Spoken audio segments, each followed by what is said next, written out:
Buenos días. Muy bien. ¿Están ahí? Bueno,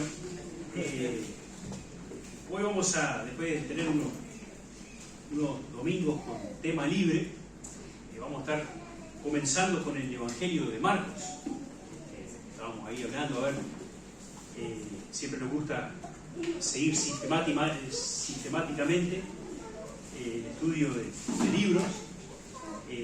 También anduvimos bastante por el Antiguo Testamento, así que dije, bueno, capaz que es tiempo de ver un evangelio que, bueno, hace tiempo o años que no estudiamos un evangelio. Y bueno, elegimos el más corto. ¿Se acuerdan cuál es el evangelio más corto? Es también el más dinámico. Bueno, es el evangelio de Marcos. Y bueno, mientras van buscando el evangelio, bueno, siempre nos gusta hacer una pequeña introducción al libro para, bueno, tener una visión global de ciertas características del libro que también nos ayudan al ir avanzando en el estudio, a, bueno, ir resaltando algunas cosas importantes que quiso dejar el escritor. Y bueno, hablando del escritor, acá en el texto no nos dice quién lo escribió, pero bueno, desde la iglesia, desde los principios. No le vamos a llamar la iglesia primitiva, porque suena mal, ¿no? Suena raro. Si bien se dice la iglesia primitiva, pero ojalá fuéramos como la iglesia primitiva, ¿no? No era nada primitiva, era el principio. Pero bueno, son cuestiones de nombre. ¿Están de acuerdo que fue Marcos? Por eso el Evangelio según San Marcos, ¿no? Dice ahí arriba, le sacamos el San, no sé por qué le dejan el San ahí. ¿Y quién era este Marcos? No era uno de los apóstoles, ¿no? Los otros dos evangelios fueron escritos por discípulos, apóstoles, que fueron Juan y Mateo. Lucas tampoco fue un discípulo, un apóstol, era médico. Y bueno, hasta eso tenemos esa variedad de escritores, ¿no? Dos que estuvieron con Jesús día y noche, otros no. Marcos estuvo mucho muy cerca, vamos a ver algunos detalles, con el apóstol Pedro, ¿no? Fue enseñado por él, y bueno, y hay mucho que comparte Marcos, que es un reflejo de bueno, esa cercanía con Pedro. Pero bueno, no iba a leer los versículos, pero vamos a leerlo, así no piensen que estoy inventando.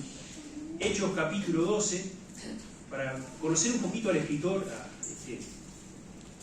Marcos, o Juan Marcos también, como se le llamaba. Hechos 12, ¿no? Justamente Pedro estaba preso y la iglesia se había juntado a orar para que lo soltaran, ¿no? Para que lo liberaran. Y entonces dice el versículo 12, y habiendo considerado esto, llegó a casa de María, la madre de Juan, el que tenía por sobrenombre Marcos, donde muchos estaban reunidos orando. Ahí en el primer lugar, ahí donde aparece Marcos, bueno, era el hijo de la madre, por supuesto, pero en la casa de la cual estaban reunidos orando justamente para la liberación de Pedro. Bueno, más adelante, allí en el capítulo 13, versículo 5, también vemos que Marcos no desaparece ahí, sino que dice: y llegados a Salamina anunciaban la palabra de Dios en las sinagogas de los judíos. Tenían también a Juan Marcos de ayudante, o sea que Marcos ya siguió ahí acompañándolos en el ministerio. Después tenemos el versículo 13, dice: habiendo zarpado de Pafos, Pablo y sus compañeros arribaron a Perge de Panfilia, pero Juan Marcos, apartándose de ellos, volvió a Jerusalén. Capaz que vamos recordando ese ese encuentro, ese relato ahí de lo que pasó con Marcos. Y después en el segundo viaje misionero, Pablo no lo quiere llevar con él y ahí se dividen con Bernabé. Y hay todo un asunto ahí que, aparte para estudiarlo, muy interesante, que a veces pensamos que entre cristianos no hay disensiones, ¿no? O problemas. Pero lo bueno es que después de los problemas vino la reconciliación, ¿no? Eso que Pablo no lo quiere llevar, está ahí en el capítulo 35, ¿no? Y decide tomar a Silas. ¿Se acuerdan? Después aparece Pablo y Silas, ¿no? Después allá presos, y bueno, ahí sale el texto ese, donde es citado. Y bueno, pero después en Colosenses, capítulo 4-10, para terminar esta historia bien, para no dejarlos peleados a Pablo y a Bernabé y a Marcos, Colosenses 4:10,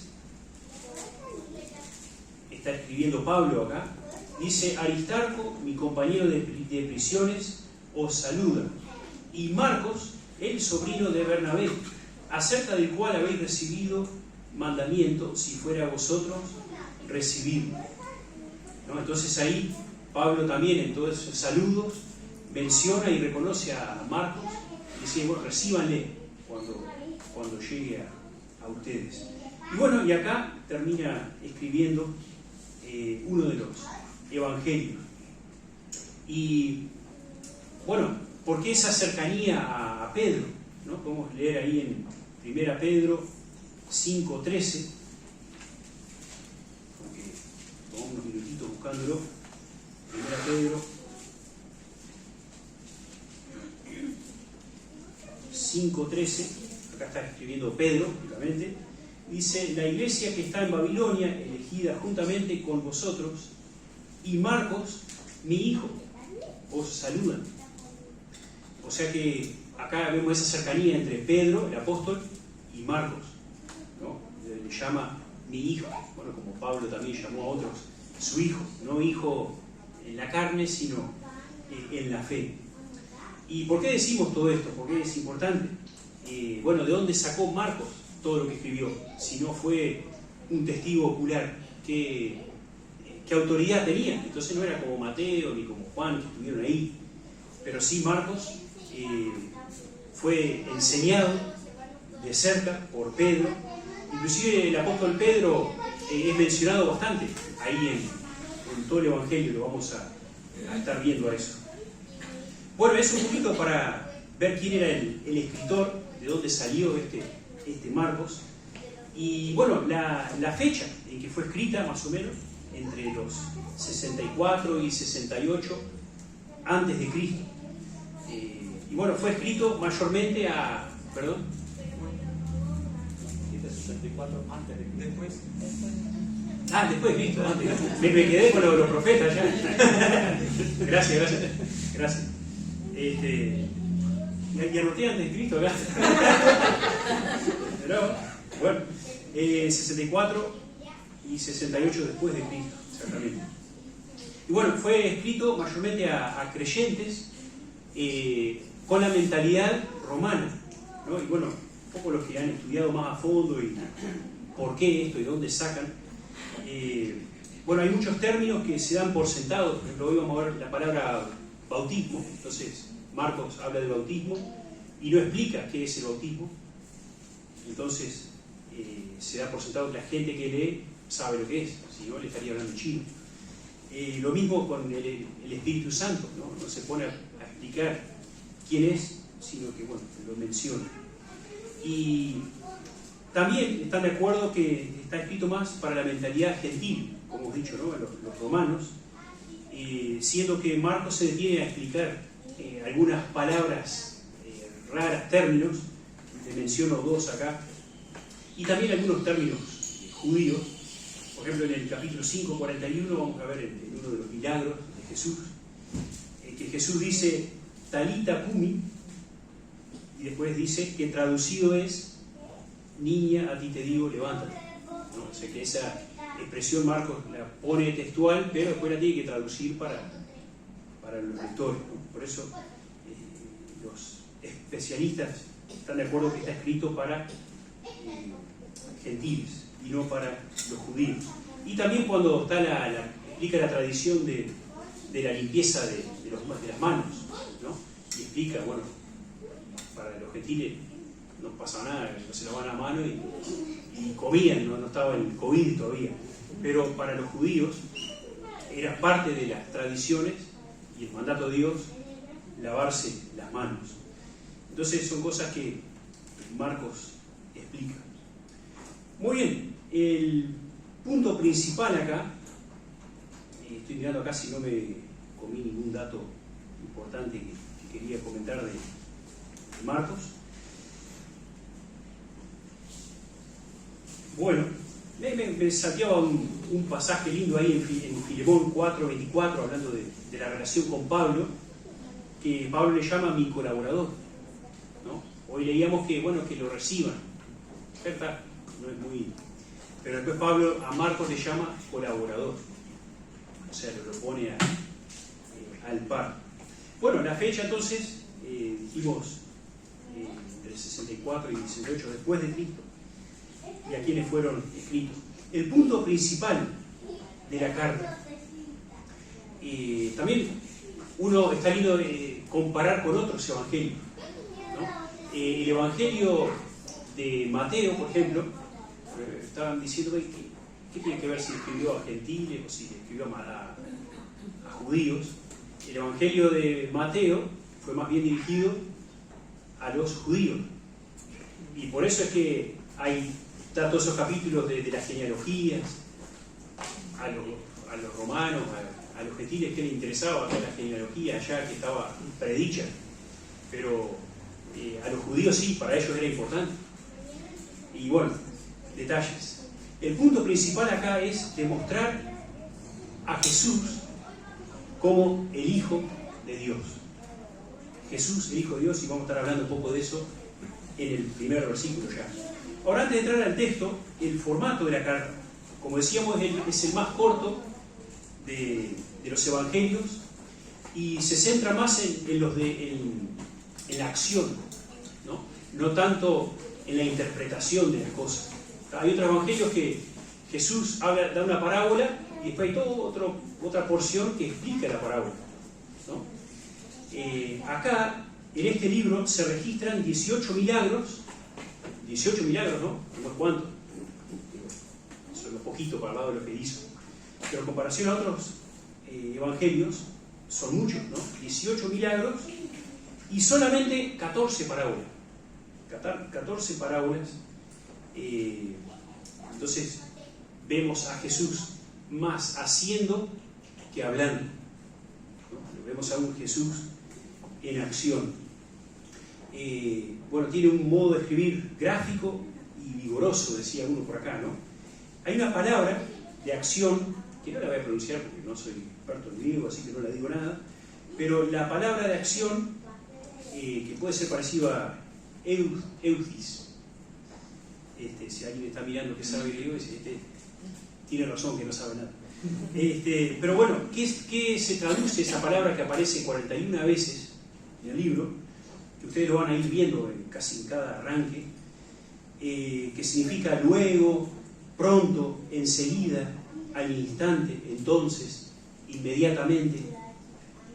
Estas palabritas aparecen 41 veces. Entonces vemos un Jesús activo y un Jesús que nos hace sentir vergüenza por nuestra pereza, nuestro haraganismo, ¿no? Que a veces nos cuesta movernos. Y Jesús salió, vino al instante, enseguida. También otras palabritas que le agregan dramatismo, que era algo que era común en esa época, lo que era la escritura, ¿no? Y algunos términos como le impulsó, fue llevado, ¿no? Que nos hacen ver un poco la escena. Bueno, después de haber visto un poquito generalidades del libro, vamos a ir al versículo 1, vamos a leer los 3 primeros versículos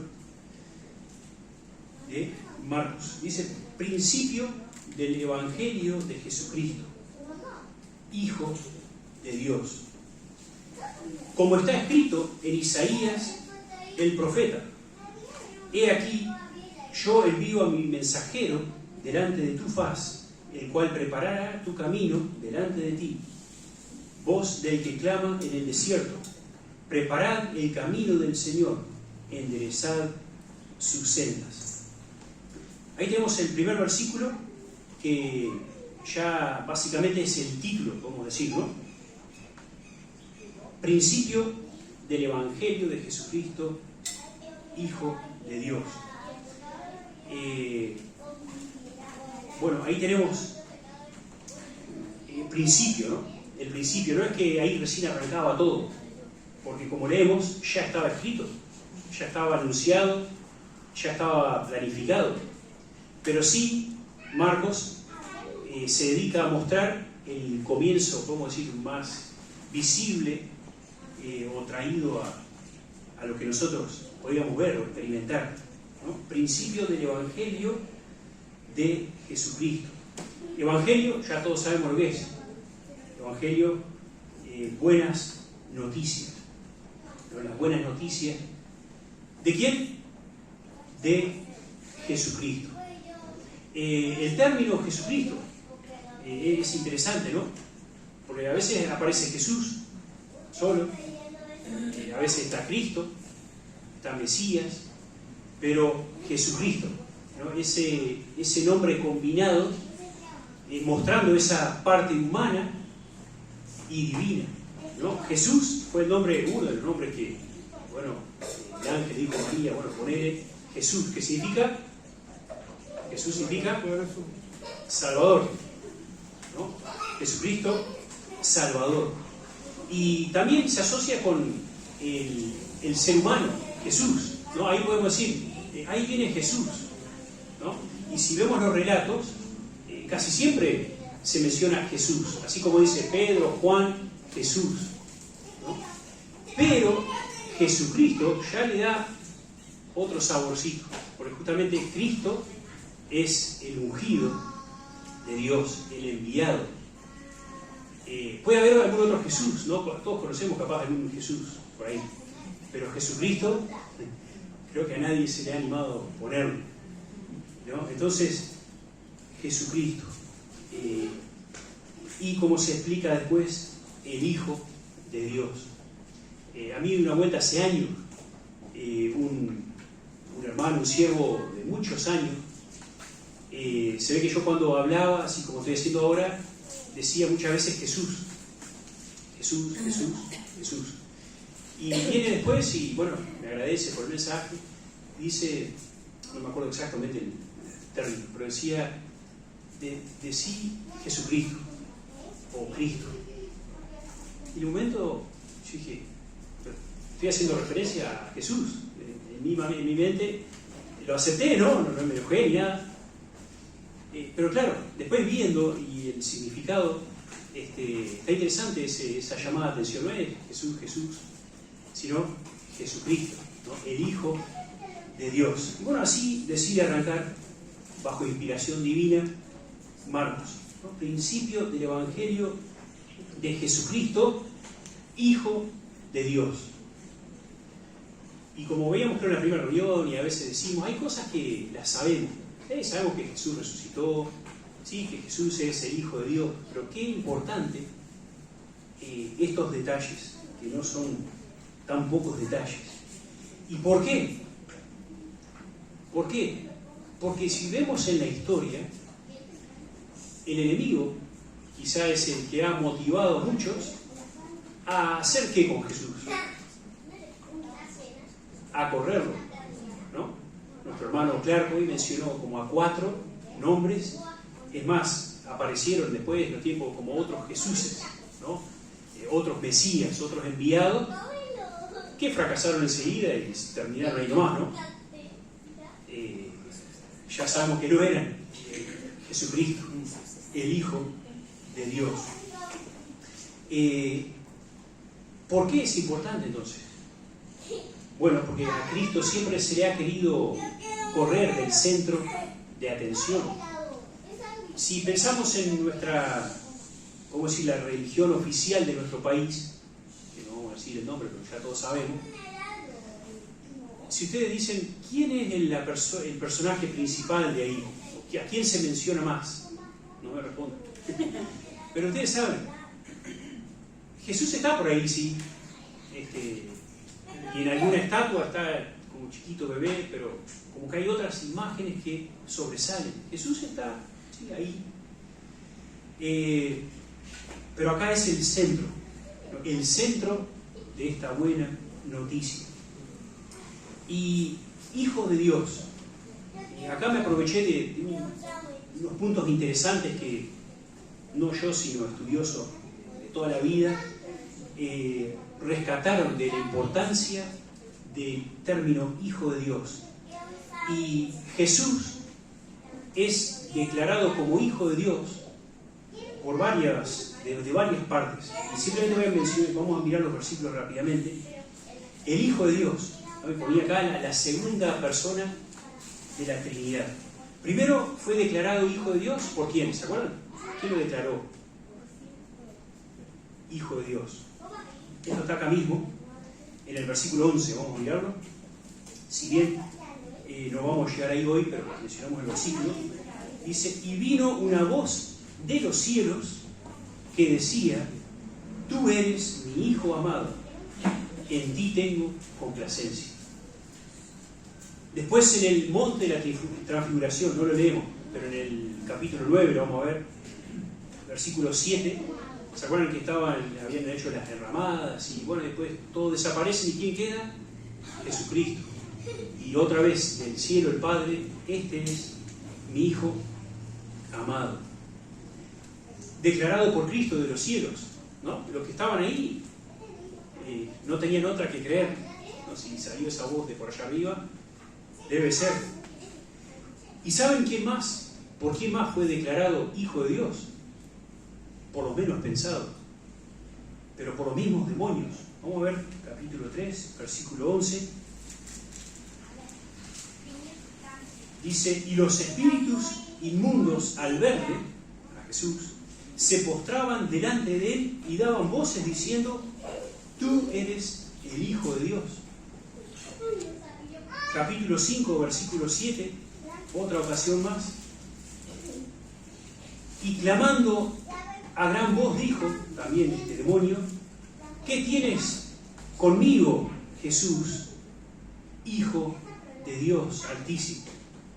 O sea que los mismos demonios proclamaron que Jesucristo era el Hijo de Dios. ¿Quién más? Bueno, Jesús mismo, en los momentos cruciales, donde Jesús enmudeció y teniendo toda la sabiduría para dar todos los argumentos que quién era Él y por qué era injusto su juicio y su castigo, se cayó la boca hasta, vamos a ver acá hasta qué momento. Creo que me adelanté. Bueno, vamos a leerlo ese, dice toda la introducción. En el 14:61 dice, mas él callaba, ¿no? Jesús callaba cuando estaba siendo juzgado injustamente y nada respondía. El sumo sacerdote le volvió a preguntar y le dijo, ¿eres tú el Cristo? Vieron que usó la palabra Cristo, ¿no? No dijo, ¿eres tú Jesús? No, ¿eres tú el Cristo, el prometido, el ungido de Dios que ellos estaban esperando? El Hijo del bendito. Y ahí sí Jesús no podía callar. Y Jesús le dijo, yo soy.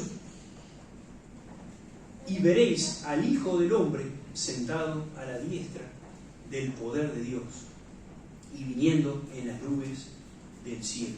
Así que Jesucristo mismo declara, ya lo había hecho anteriormente, no lo vamos a ver, que Él era el Hijo de Dios.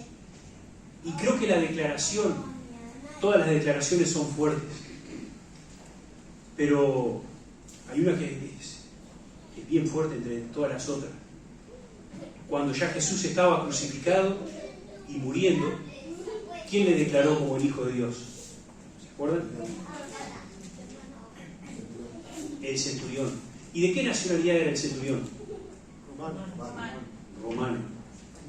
Supuestamente a quienes iba dirigida esta carta. O sea que Marcos, el Evangelio el escritor quiere dejar clarito que Jesucristo es el Hijo de Dios, declarado por el Padre, por los mismos demonios, por Jesús mismo, y en ese momento de la cruz, cuando ya Jesús hace esa exclamación milagrosa, imposible de un ser humano hacer, fue estar colgado sin aire, que exclamó al Padre: en tus manos encomiendo mi espíritu.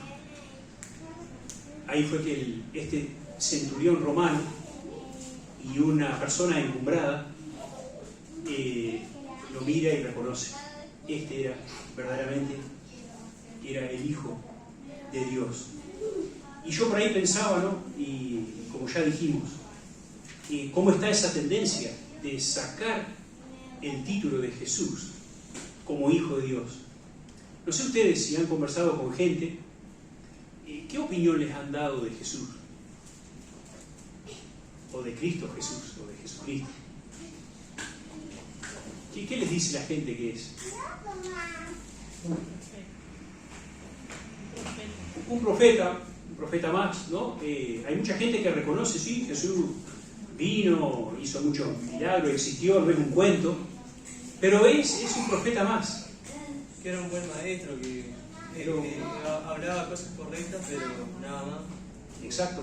O sea, como Gandhi, capaz, ¿no? Parecido a Gandhi. Digo, podría ser. Pero acá, justamente, en el Evangelio, Marcos destaca esto. Y se me venían a la mente algunos versículos que conocemos de memoria. Juan 3:36 dice: el que cree en el Hijo, ¿qué tiene? La vida. Pero el que rehúsa creer en el Hijo no verá la vida. O sea, vos podés creer en Dios. Hay mucha gente que cree en Dios. Una vuelta recibí en la puerta de casa unas personas que traían un material y no se lo quise rechazar. Digo, bueno, déjamelo, yo librillo, ustedes ya conocerán. Déjamelo que lo leo y después en la próxima pasada conversamos. Bueno, me lo quedé y digo, no soy el lector más sabio, tengo filas, trojas de cosas para leer. Le dije, voy a sentarme a leer. Entonces me senté y lo leí. Y todo lindo, que el amor de Dios y el cielo y todo precioso, pero ¿qué no estaba? No estaba Jesucristo como el único que nos puede traer la salvación. Y cuando la persona vino, le abrí la puerta, justito la atendí yo, porque es un milagro que yo atienda seguir la puerta. Pero digo, bueno, sí, lo leí, muy interesante, pero me llamó la atención que si bien hablábamos de Dios y el amor de Dios y el cielo, no se habla de la manera en que el ser humano puede llegar al cielo. Y eso me parece un grave error de acuerdo a mi fe. Bueno, empecé a buscar versículos ahí. Bueno, muchas gracias. Pero acá está clarito en Juan 3:36, lo leímos. Qué bueno memorizarlo para compartir, no para discutir o decir quién tiene la razón. Creemos que tenemos la verdad, pero ellos también piensan que tienen la verdad, así que no podemos ganarles la discusión con lindas palabras. Usemos textos bíblicos. ¿No? El que cree en el Hijo tiene la vida, el que rehúsa creer en el Hijo no verá. La vida y la ira de Dios está sobre él. En Hechos 4:12, no hay ningún otro nombre, hablando de Jesucristo, dado a los hombres, en quien podemos ser salvos. Están todos esos profetas acá, profetas allá, pero a través de ningún otro podemos recibir la salvación. Tenemos Juan 1:12, ¿no? Más a todos los que le recibieron, Jesucristo, a los que creen en su nombre. ¿Cuánto hay detrás de esa palabrita? Nombre. Su nombre, el nombre de Cristo. Todo lo que hay. Bueno, el que le recibe, el que cree, tiene el derecho de ser llamado Hijo de Dios. Entonces, por lógica, el que no cree, el que no le recibe, es hijo de Dios, ¿no? Si es que confiamos en la Biblia como la palabra de Dios. Bueno, ahí explicamos un poco la importancia de este primer versículo, de este título, principio, el comienzo de esta buena noticia de Jesucristo, Hijo de Dios. A los versículos 2 y 3 le ponía preparación para la buena noticia. Preparación para esta buena noticia, ¿no? Como está escrito en Isaías el profeta. Como decíamos, Marcos no se dedicó a las genealogías, ¿no? A todo lo que venía antes, no habló del nacimiento de Jesús, de los pastores, no habló de nada de eso. Fue derecho a la preparación, casi al comienzo de su ministerio. Bueno, ya estaba anunciado, está movido el jardín, pero está bueno que estén acá, así que no tratamos de concentrarnos acá y no pasa nada. Bueno, ya estaba anunciado, ¿no?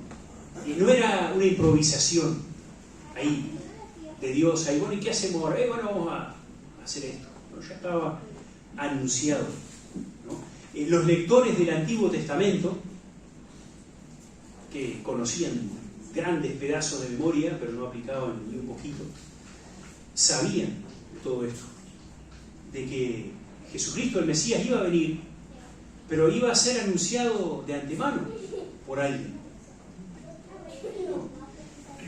Eso está escrito en Isaías 43, ¿no? O sea, este pasaje está citado de ahí, ¿no? He aquí que yo envío mi mensajero delante de tu faz, el cual preparará tu camino delante de ti, voz del que clama en el desierto. Preparad el camino del Señor, enderezad sus sendas. También está en Malaquías 3.1, ¿no? Los dos en el Antiguo Testamento, anunciando al Mesías y también hasta el que le iba a anunciar de antemano. Y es interesante recordar que después hay como un silencio, ¿no? Se llama el silencio ahí entre el Antiguo Testamento y el Nuevo, ¿no? 400 años de silencio. Es bastante tiempo, ¿no? De donde Dios habló, profeta acá, profeta allá. Y 400 años como que, ¿qué pasó? Se murió todo, se terminó. Bueno, los judíos seguían con sus ritos, sus costumbres, pero ahora viene este instrumento de Dios que le ponía, y podemos ver que es esa conexión entre, podemos decir, Malaquías y el Nuevo Testamento. Los profetas, y bueno, ahora esta nueva orden, esa conexión entre el primer pacto y el segundo, el mejor pacto, como le llama Hebreos. Bueno, ¿y dónde aparecería? ¿Dónde iba a aparecer? Iba a aparecer en Jerusalén, ¿no? Si agarramos un estratega para hacer un buen plan, una campaña política, ¿dónde arrancamos? Acá en Uruguay. Y bueno, nos vamos a Montevideo, y después empezamos después seguimos por Rosario, a Colonia también. ¿No? Pero ¿dónde iba a venir el que iba a preparar el camino para el Mesías? Al desierto. No había un mejor lugar para ir. Bueno, pero dice el versículo 5 que la gente salía hacia él para escucharlo, porque era el plan de Dios. Dios estaba detrás de todo esto. ¿Cuántas veces se arma una hermosa campaña, bueno, con la carpa, ¿no? Y invitaciones, y parece que no viene nadie, o viene 1, 2, 3. Ahora cuando Dios hace la obra, Dios mueve, y bueno, cuando hace una campaña esperamos que Dios, no somos nosotros, ¿no? Pero pensando en este suceso, ¿dónde vino?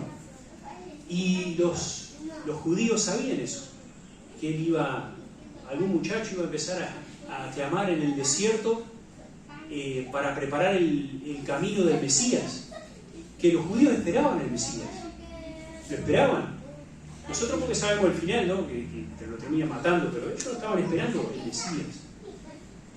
Y a este que vendría a anunciar.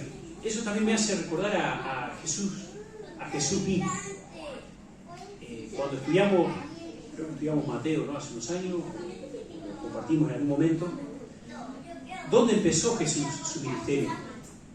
Jesús tampoco empezó en Jerusalén, no empezó en Samaria, en ningún lugar de eso conocido, sino que arrancó por la zona despreciada de los judíos, ¿no? La zona de Zabulón, de Neftalí, leemos ahí, lo que le llamaban la Galilea gentil, ¿no? Los que se habían mezclado con los paganos, los que no merecían de Dios. Ahí empezó Jesús, no empezó en Jerusalén. Y también así lo hace el que venía preparando su camino. Ahora vamos a mirar un poco más a Juan, ¿no? Nos vamos a detener un poquito en él como instrumento de Dios. Y bueno, ya hablamos un poquito, vamos a leer, le pido a alguien que quiera leer versículos 4 al 8. 4 al 8. Y vamos a ver algunos puntitos rapiditos, mi intención no es alargarme como otras veces, así que ese es mi desafío. 4 al 8. Bautizaba a Juan en el desierto y predicaba el bautismo de arrepentimiento para perdón de pecados. Y salían a él toda la provincia de Judea y todos los de Jerusalén, y eran bautizados por él en el río Jordán, confesando sus pecados. Y Juan estaba vestido de pelo de camello y tenía un cinto de cuero alrededor de sus lombos. Comía langostas y miel silvestre. Y predicaba diciendo: viene tras mí el que es más poderoso que yo, a quien no soy digno de desatar encorvado la correa de su calzado. Yo, a la verdad, os he bautizado con agua, pero él os bautizará con el Espíritu Santo. Bien. Creo que ni siquiera hemos mencionado de quién está hablando acá. El instrumento de Dios. Juan el Bautista, ¿no? Juan el Bautista, ese mensajero que venía anunciando, preparando el camino del Mesías. Entonces, voy a 4 cositas. Bueno, ¿dónde apareció? En el desierto. Ya hablamos un poquito de eso. Ponía, no había un mejor lugar para una campaña evangelística, ¿no? Pero sin duda los que salían a él era porque realmente sentían la necesidad o el llamado de Dios a algo, ¿no? No eran los casos como cuando Jesucristo multiplicó todo eso, panes y peces, y le dio de comer a todo el mundo. Así era fácil ir, ¿no? Pero Jesús mismo dijo: bueno, me siguen porque yo le doy todo eso.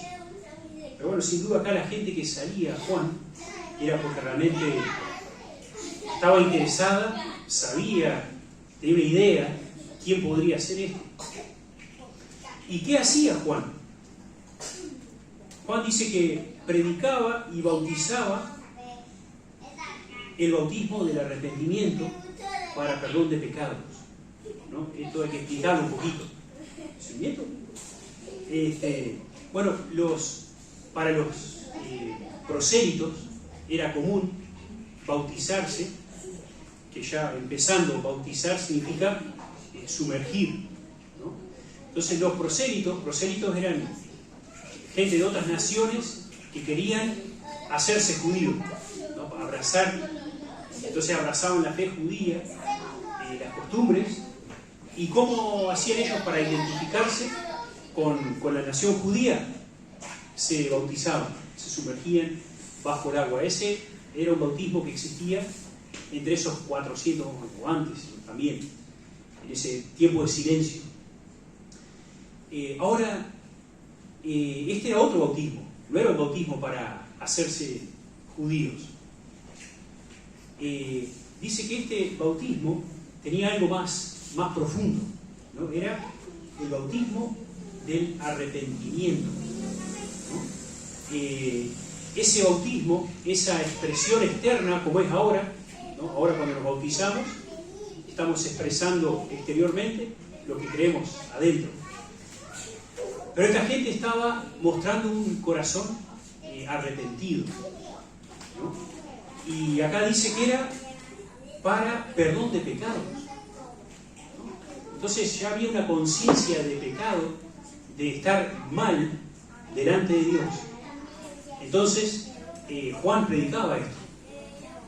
No tenemos un discurso de Juan, pero sí estaba ese contenido de la necesidad de confesar el pecado y de arrepentirse, ¿no? Arrepentirse significa un cambio de dirección, un cambio de mente. No es que, sí, pequé, perdóname, y después voy y sigo haciendo lo mismo. No, el verdadero arrepentimiento significa ese cambio. Y la gente reconocía que era pecadora y bueno, lo representaban de esa manera, ¿no? Era igual ¿cómo habrá sido que Dios le indica a Juan realizar ese bautismo? Tampoco me fui muy profundo en esto, sino ahí sí estaríamos hasta la una. Pero así era, ¿no? El bautismo de Juan. Después más abajo compara su bautismo con el bautismo que iba a traer Jesucristo, pero eso lo vamos a explicar después. Bueno, así que la gente que se bautizaba con Juan era reconociendo su pecado. O sea, el bautismo en sí no era que los salvaba, los perdonaba, pero sí lo que nacía del corazón, de su arrepentimiento, el conocimiento de su pecado. Lo otro es la apariencia, ¿no? Y el estilo de vida de Juan. Dice que era, bueno, la ropa de pieles, un cinturón, o sea que no había ningún atractivo, nada especial en este mensajero. Y eso también me hacía pensar en Jesucristo mismo, ¿no? En Isaías 53:2, cuando se adelantaba este siervo sufriente, se decía que no hay parecer en él ni hermosura. Dice, le veremos sin atractivo, ¿para qué lo decimos? Jesucristo no era precioso, como capaz que lo pintan por ahí en algún cuadro. No era atractivo por su apariencia externa, sino por cómo era, cómo trataba a las personas, quién era. Y similarmente, acá Juan, también Elías se vestía de la misma manera, de esta manera sencilla, sin llamar la atención, y su estilo de vida, ¿no? Langostas comía y miel, ¿no? Lo que había ahí, en la zona esa desértica, no entré a investigar en esa parte, pero bueno, miel sabemos que hay, a donde llega la abeja el miel, le hace sus panales por ahí en cualquier recoveco. Y bueno, langostas también se ve que había por ahí, y eso era lo que comía Juan. Y bueno, dedicado por completo a esta tarea. Su mensaje, ¿cuál era el mensaje de Juan? Bueno, ya vimos el bautismo del arrepentimiento. Ahora, algo que me gustaría resaltar y leer de vuelta, el versículo 7, dice, y predicaba diciendo, viene tras mí el que es más poderoso que yo, a quien no soy digno de desatar encorvado la correa de su calzado. Juan también predicaba clarito, miren que no soy yo. Podría ser muy tentador, ¿no? Ahí toda la gente, miren, yo ni siquiera voy y hago pasar un carrito de publicidad, nada. Estoy acá en el desierto, un lugar espantoso, y la gente viene a mí y acepta lo que predico, se bautiza. Para Juan podría haber sido bien fácil, bueno, está bueno esto, pero él constantemente predicaba que realmente de quién se trataba este buen mensaje, como empieza el Evangelio, era Jesucristo, el que venía detrás de él y que no era ni siquiera digno de actuar como un esclavo frente a Jesús, de doblarse y atar los cordones de Jesús. Y es lindo también más adelante, ya cuando el ministerio de Juan se va apagando, y dando lugar al de Jesús, esa frase tan linda, que Jesús, cuando los discípulos vienen y dicen, che, pero ¿no te das cuenta que Jesús está robando a todos los discípulos? ¿Y cuál es su respuesta? Se pone celoso, envidioso, vamos a tener que hacer algo para recuperar. Juan dice, es necesario que yo mengue para que Él crezca. Juan tenía clarito cuál era su misión, que era venir a preparar el camino para Jesucristo. Y esto lo traía un poco a mi vida, ¿no? En nuestra vida, en nuestros servicios.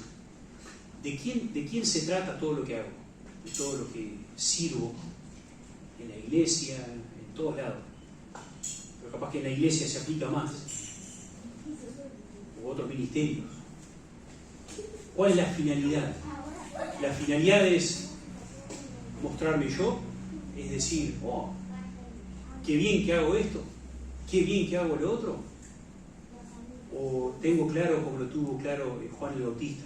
No, yo simplemente soy un instrumento, el que realmente importa, el que vale, el que merece toda la gloria, toda la honra es Jesucristo.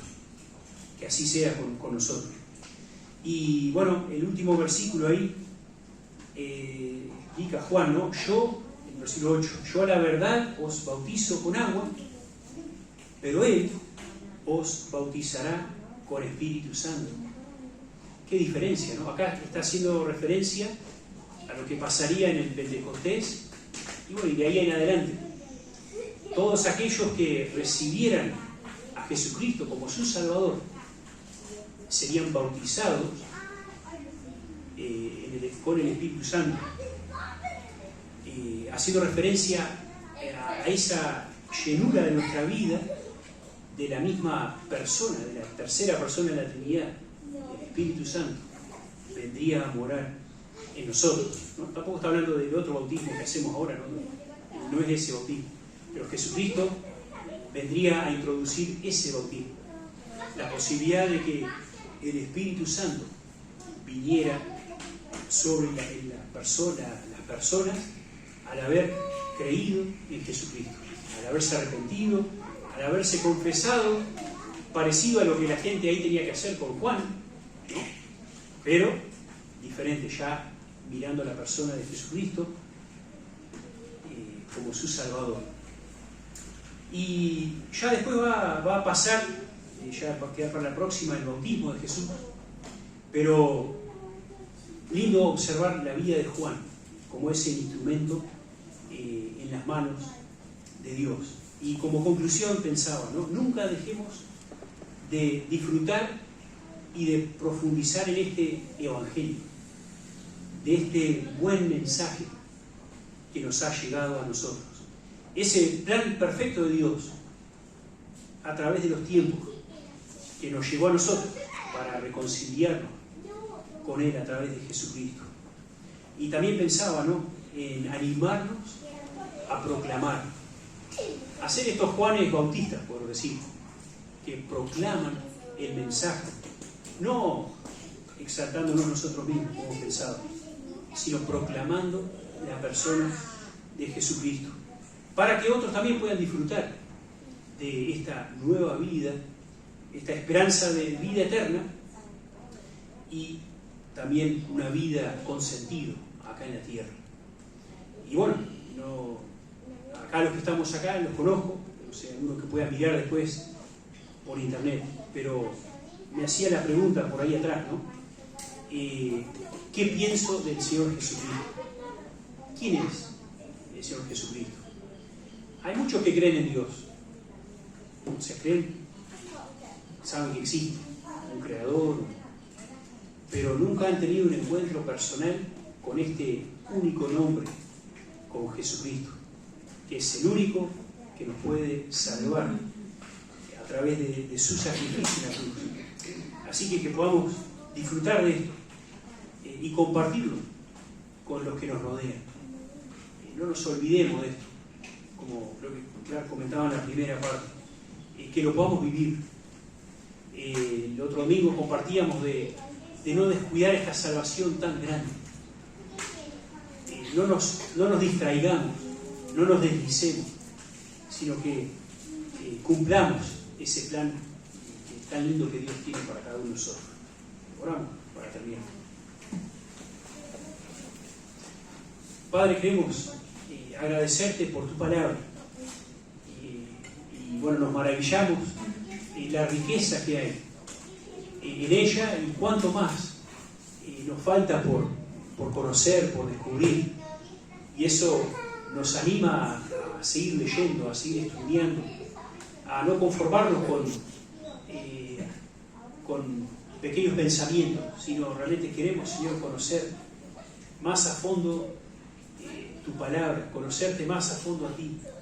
Gracias por Jesucristo, gracias por haber meditado más en Él, de lo que su nombre significa, lo que su obra significa, lo que es este Evangelio, este buen mensaje. Y gracias porque tú nos has hablado, este Evangelio nos ha llegado. Y pensamos en nuestra ciudad, Rosario, nuestros vecinos, que todavía no te conocen. Señor, deseamos que ellos lleguen a conocer a Cristo como el Hijo de Dios, como el Salvador, como el Señor. Danos sabiduría como iglesia para compartir este mensaje semana tras semana, para que más personas lleguen a conocer a Cristo. Dejamos en tus manos las horas felices, el comienzo con los adolescentes, los niños, los jóvenes. Anhelamos que todos estos ministerios sean un canal tuyo, que nos utilices para estar alcanzando a otros con este mensaje tan precioso. Dejamos todo esto delante de ti y oramos en Jesús. Amén. Muy bien, muchas bendiciones y será